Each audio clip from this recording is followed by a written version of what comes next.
सर्दी की सर्द रातों में रूह को अंदर तक झकझोर देने वाली ठंडी तेज हवा चल रही थी। आधी रात का वक्त था। घर में एक अजीब से सन्नाटे को चीरती हुई खामोशी थी और इसी खामोशी के बीच सपना अपने कमरे में अरुण के साथ सो रही थी। जब आधी रात के समय उसकी आंख प्यास के एहसास से खुली, वो उठकर अपने बेडरूम से निकली और किचन में जाने लगी। जाते हुए उसे कुछ अजीब सा महसूस होने लगा। वो एक पल के लिए ठहरी। उसे ऐसा लगा कि जैसे वो घर पहले जैसा महसूस होने वाला घर नहीं था, बल्कि आज उसे कुछ अजीब सा महसूस हो रहा था, मानो जैसे कोई वहां तीसरा मौजूद हो। और आज उसकी तबीयत भी कुछ बोझिल सी थी। लेकिन एक पल रुकने के बाद वो फिर से चल पड़ी। उसने इस अनजाने एहसास को अपनी तबीयत का बोझिलपन मानकर अनदेखा कर दिया और शायद यही उसकी पहली गलती थी। जब अचानक किचन में पहुंचते ही उसने अंधेरे में किसी को देखा। सपना ने हैरानी से कहा, कौन हो तुम और ये क्या कर रहे हो? पहले तो सपना अंधेरे में उस अनजान शख्स को देख हैरान हुई, लेकिन जैसे ही वो आदमी पलटा, मानो सपना के पैरों तले जमीन खिसक गई। दीपक, तुम? अरुण? सपना उस आदमी की सूरत देखकर डर के मारे 2 कदम पीछे हुई, क्योंकि वो कोई और नहीं बल्कि उसका पहला पति दीपक था। और सपना के इस तरह हैरान होने पर दीपक एक अजीब सी हंसी हंसते हुए बोला,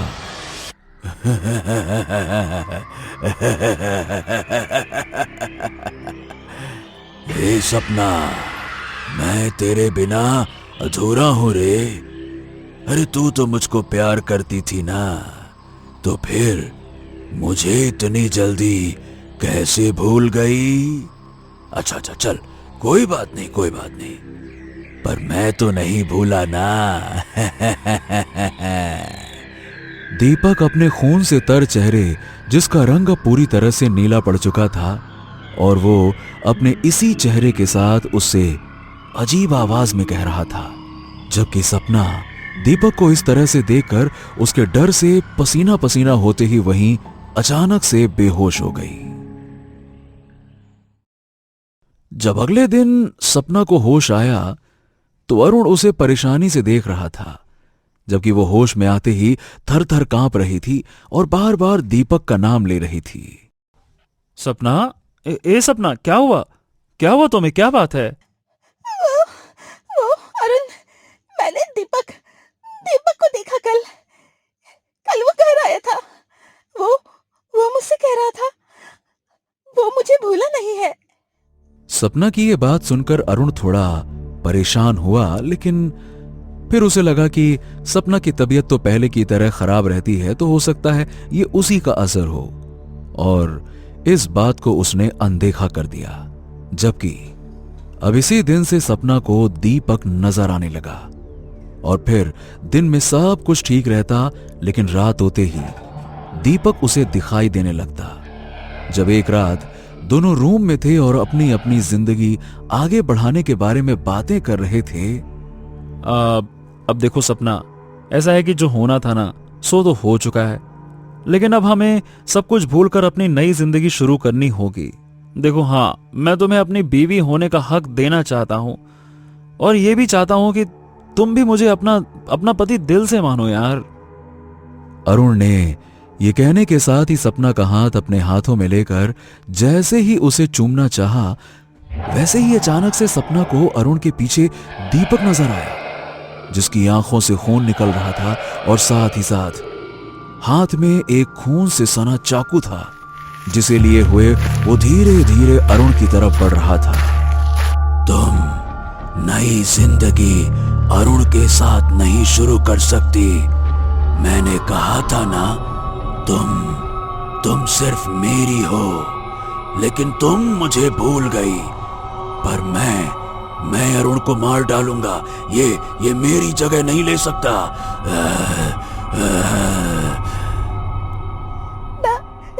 नहीं दीपक ना, नहीं नहीं नहीं, तुम कुछ नहीं अरुण। अरुण उसका हाथ अपने लबों से लगाए बैठा उसके कुछ कहने का इंतजार कर रहा था कि अचानक से सपना दोबारा से बेहोश हो गई और फिर से उसे बेहोश होते देख अरुण परेशान हो गया। लेकिन अभी भी सब कुछ उसकी समझ से बाहर था। जब अगली सुबह उसने सपना को होश में आते ही उससे उसकी बेहोश होने की वजह पूछी तो उसने उसे सब कुछ बताया। लेकिन जो अरुण ने कहा वो सुनकर सपना हैरान रह गई। सपना यार, रियलिटी ये है कि ऐसा कुछ भी हुआ ही नहीं था।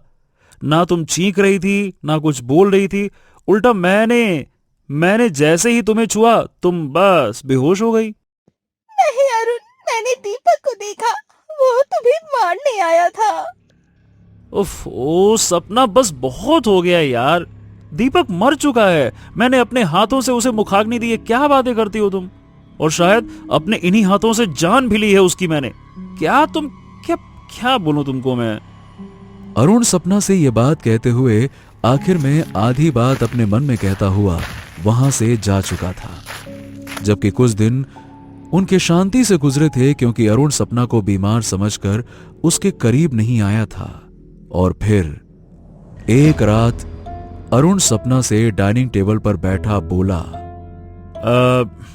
सपना देखो यार, ऐसा है कि मैं चाहता हूं कि हमें अपने रिश्ते को अब आगे बढ़ाना चाहिए।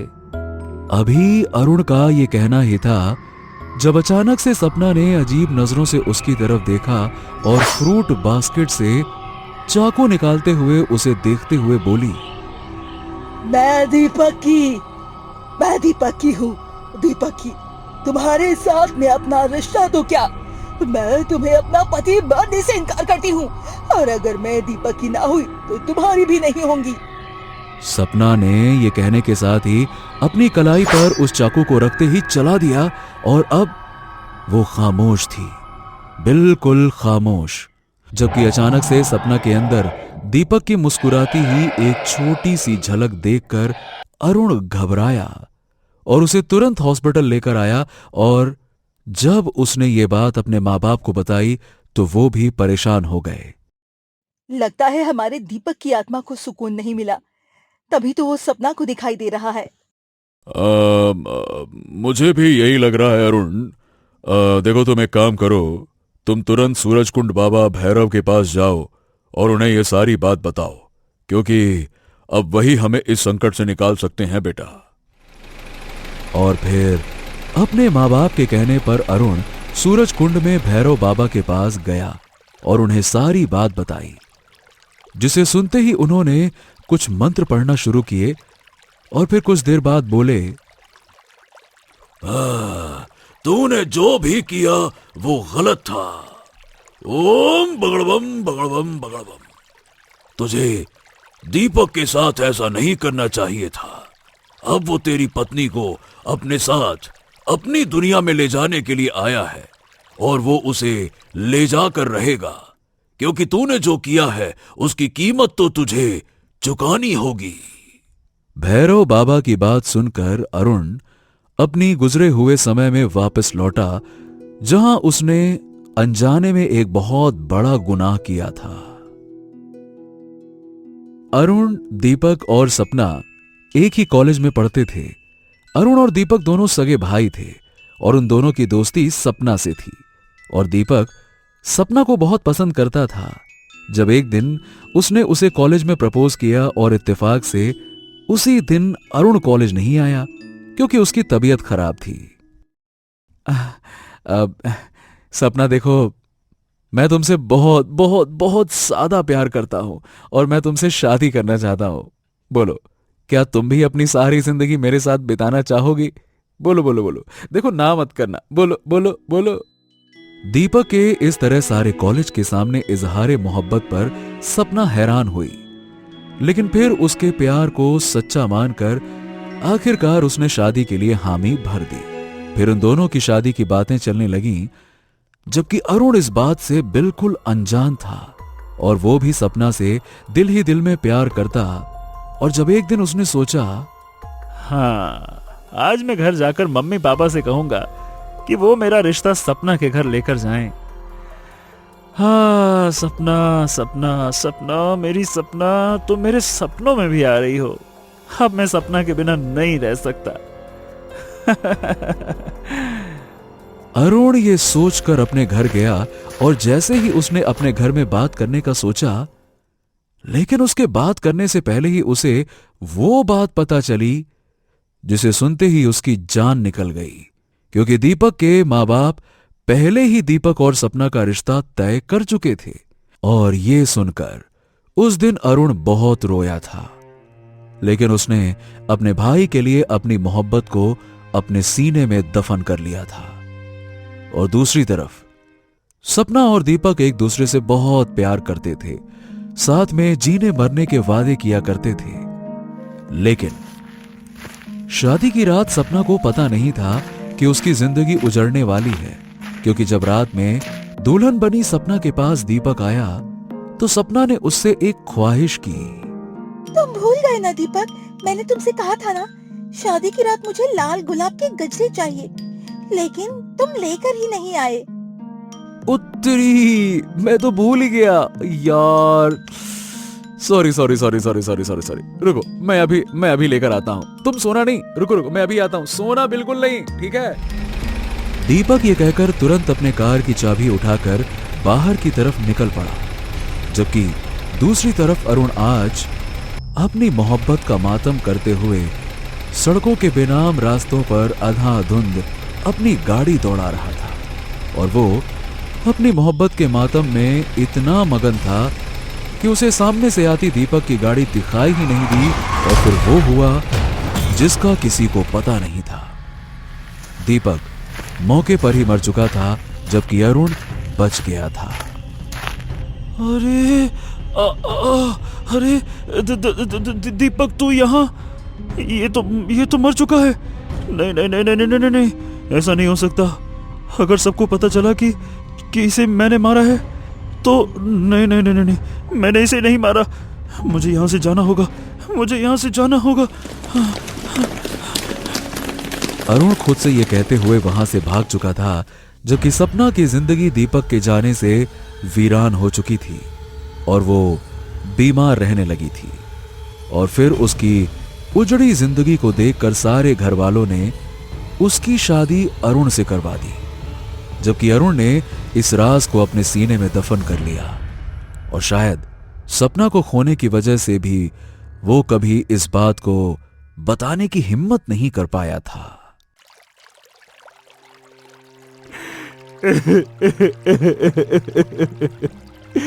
बाबा, मैंने उस दिन कुछ भी जानबूझकर नहीं किया, उल्टा मैं तो अपने भाई के रास्ते से हट गया था।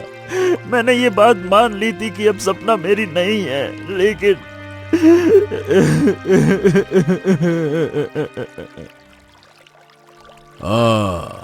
मुझे पता है कि तू बेकसूर है, लेकिन अब तेरा वो भाई वो तेरा नहीं रहा, बल्कि वो एक आत्मा बन चुका है और उसकी जान तेरी पत्नी में अटकी है, क्योंकि वो उससे प्यार करता था और उसे हासिल किए बिना ही मर गया, जबकि जब ही वो तुझे उसके पास नहीं आने देता।